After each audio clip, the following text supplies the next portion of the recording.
First World War. It starts with literally horses and carriages and ends with tanks.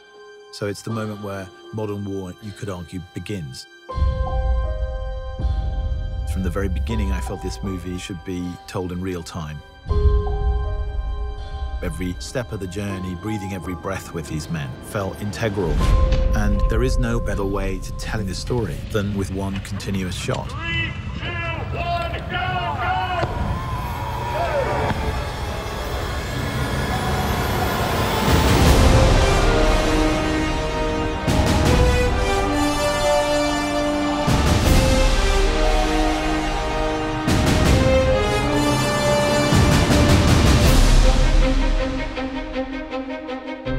First moment I talked to Sam about the idea of it as a one-shot movie. I knew it was going to be really immersive. It's meant to make you feel that you are in the trenches with these characters. The film in itself is a slice of time. These two young men get sent on a mission to deliver a message to stop an attack. Action! So they've got to cross into enemy territory on a race against time to deliver a message that will save 1,600 lives. And the camera never, ever comes away from the two characters. There's always that sort of get-out-of-jail card that you have with a movie. Well, you know, we might be able to cut around this, or we might take that scene out. That's not possible on this film.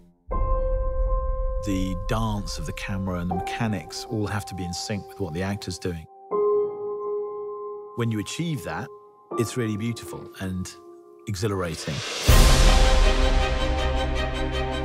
Sometimes you have a camera being carried by an operator, hooked onto a wire, and the wire carries it across more land, and it's unhooked again. That operator runs with it, then steps onto a small Jeep, which carries him another 400 yards, and he steps off it again and goes round a corner. Let's go back to 1. This film does not take place in a series of interiors. This is endless exteriors.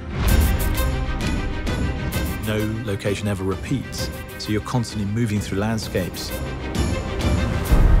Being such an exterior movie, we're very dependent on the light and the weather. And we kind of realized, well, for a start, you can't really light it. Action.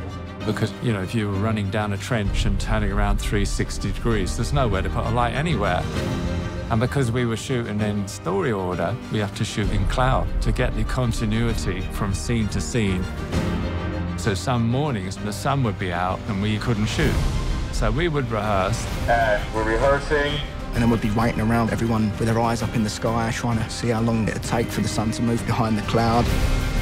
And as soon as it comes over, you've got this 5-minute window. Everyone would be like, come on, go, go, go. Go, go, go! So you are also in the lap of the gods. It's like a piece of theatre every take. Once it starts, it can't stop. If something goes wrong, you just have to keep going.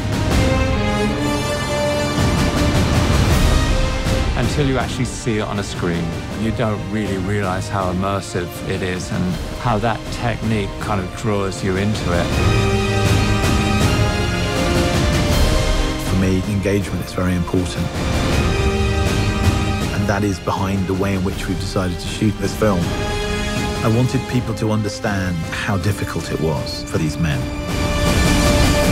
And the nature of that is behind everything.